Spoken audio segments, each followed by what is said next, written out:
对于这个世界，我们总是充满了未知，而我们对于未知不仅有恐惧，还有好奇。今天有几个让人津津乐道的恐怖未知故事出炉了，把灯关掉，赶紧躲进被窝里吧。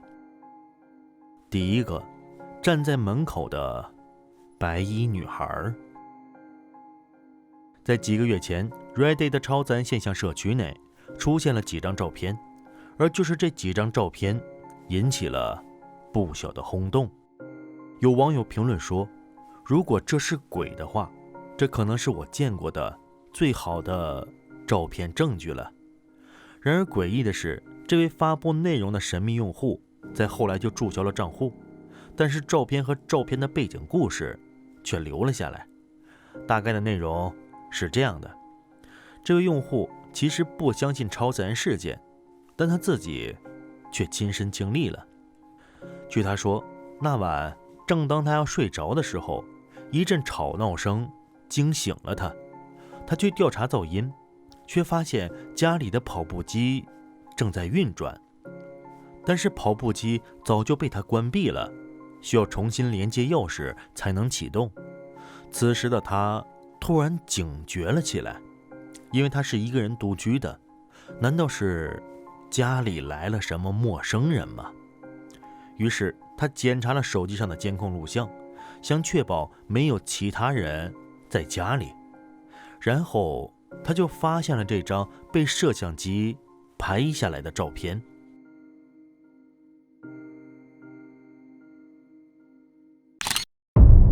监控设备拍下来的照片中，似乎显示出了一个飘渺的身影站在了门边上，像不像是一个身穿白色连衣裙的女孩呢？在看到照片以后，他很害怕，立刻回到了自己的房间，抓起了手枪，开始检查房子的各个房间和车库，但是却一无所获。可1分钟后，监控设备再次发来了警报，这个白衣女孩又再次出现在了相同的位置。而对于这起事件呢，许多用户都抱有不同的看法。有人认为这可能不是鬼魂，很可能是一起入室抢劫案件。那你怎么看呢？第二个，我做了一个超级吓人的梦。据上传影片的小姑娘描述呢，在2018年11月24日的夜晚9点钟左右，她很困，就躺在了床上睡着了。但不知不觉间呢，她突然感觉到有一股强大的力量抓住了她的手。据她描述，她看不清楚那家伙的脸，但她明显能感觉到那家伙用了很大的力气。她用力的挣扎，最后勉强从梦中醒了过来。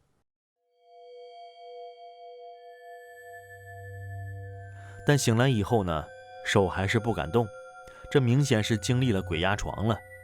后来呢，手也慢慢的缓和了过来。而对于鬼压床呢，许多人有不同的解释。从医学角度来看，这叫做睡眠瘫痪症。此类症状被医学认为是一种疾病。据不完全统计，全球有4%的人一生至少会经历一次。我估计你肯定也经历过，愿意和我们分享一下吗？而民间把此类症状呢叫做鬼压身或者鬼压床，就是说有鬼在你身边捣乱。那你更愿意相信哪种情况呢？还是说都相信呢？第三个，我家的门锁是那么好开的吗？一位屋主在家中休息的时候，突然听到房门的位置有奇怪的声音，听起来不像是开锁的声音，就像是有什么东西在跟门摩擦发出的声音。他立刻警觉了起来，走了过去。然而眼前的一幕让他觉得是又后怕又觉得好笑。后怕呢，是因为他幸亏来得及时；好笑呢，我们自己体会一下吧。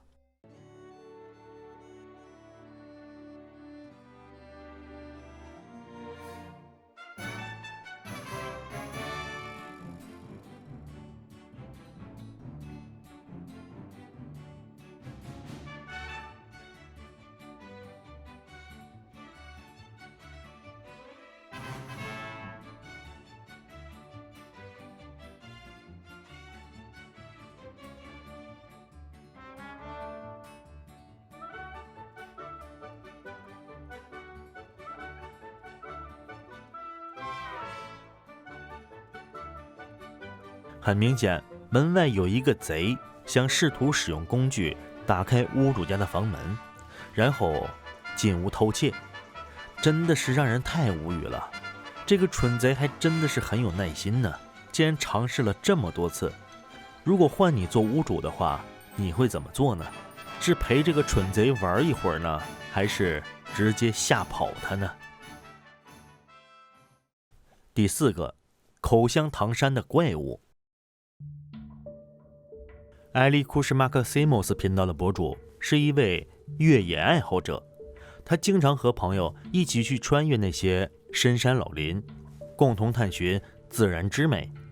但在2009年4月5日下午6点30分左右，他骑行了他的 ATV 穿越在一条小溪上，他的朋友在旁边为他拍摄那飒爽的英姿。然而一个奇怪的身影出现在了镜头里。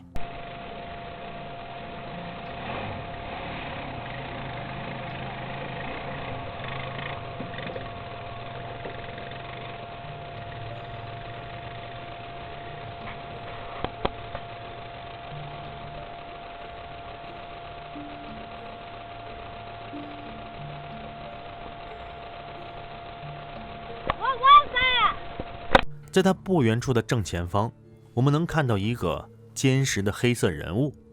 这个未知的人物从右向左快速地穿越了小溪，慢慢地淡出了我们的视线。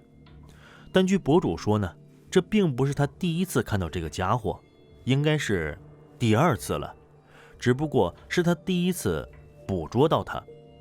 还有就是这个神秘的家伙很像是当地传说中的野兽，叫做口香糖山野兽，是一种类似大脚怪的家伙。说这种野兽呢，没有攻击性，喜欢隐居，身高约7英尺，估计重量在350磅。当然了，许多人是不相信这种说法的，对该影片保持怀疑，尤其是像素。由于我的好奇，我去查询了一下博主说的他使用的防水相机，相机的像素的确很低，只有500万，所以拍出来的画面真的就是这样的，并不是后期人为修改过的。所以博主是不是真的遇到了大脚怪呢？第5个，我那死去的阿姨来看我妈了。一位叫做房斯冈纳代的 Reddit 用户最近上传了一张照片，这让许多用户都感到了不安。当然了，其中不乏一些用户还有一些别的感觉，他们觉得很感动。就像这位用户说的，虽然我明白这为什么会让人害怕，但这不是很甜蜜吗？你的姨妈过来看她的姐姐，光是想想就够让我热泪盈眶的了。那具体发生了什么事呢？据这位用户描述，在几个月之前，他的妈妈把这张照片发给了他，是被子的线头飘了起来，这让妈妈很困惑。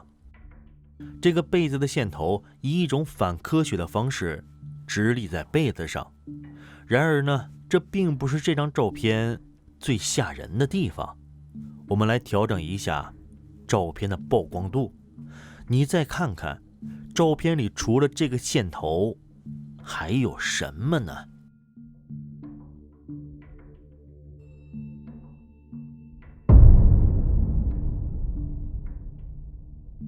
很明显，有一个人站在了黑暗的阴影之中，他好像在静静地看着躺在床上的妈妈。那这个令人不安的家伙是谁呢？经过妈妈与这位用户的确认，她就是妈妈已故的妹妹，上传者已故的阿姨。如果照片是真的，这还真是一个既暖心又令人脊背发凉的故事呢。而借此话题呢，许多用户也聊了起来。像这位用户说呢，他一生都在经历超自然现象，他一直相信我们死后会经历不同的存在。小时候他认为我们的目的是在我们死后留下良好的能量，就像永远留在这里的印记一样。这种能量会以积极的方式影响活着的人，就像一个永远的扇形，它会像一条链条一样发挥作用。但当他年纪大了一点，他觉得这是完全愚蠢的想法。他成年以后又听说了残余能量。